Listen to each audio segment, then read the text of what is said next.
জয়ের সঙ্গে দ্বিতীয়বার পরিচয় করিয়ে দিল দেবব্রত দত্ত, আমার বন্ধু ও সিনেমা সহকর্মী। সেও এক দুপুরবেলা এবার আমাদের বাড়িতে। দেবু এসেছে, যেমন প্রায়ই আসে। সদ্য লেখা মালতীবালা বালিকা বিদ্যালয়ের প্রসঙ্গ ধরেই আড্ডা হচ্ছে। হঠাৎ দেবু আমাকে প্রায় স্তব্ধ করে দিল অন্য একটি কবিতা বলে।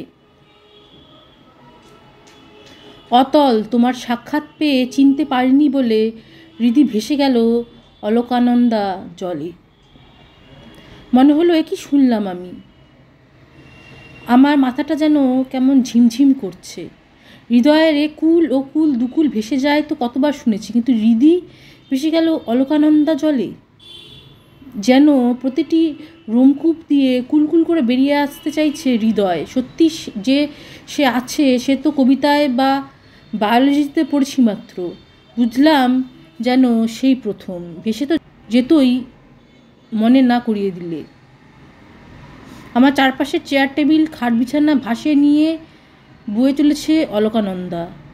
আমারও যেন নিস্তার নেই, ভেসে তো যেতেই হবেই সেই খরস্রোতে। কেবল কেউ কি এসে তুলবে আমায় হাত ধরে? তুলবে কি? কে মনে করাবে? নাকি মনে পড়বে নিজে থেকেই? যদি আমায় পড়ে তাহার মনে।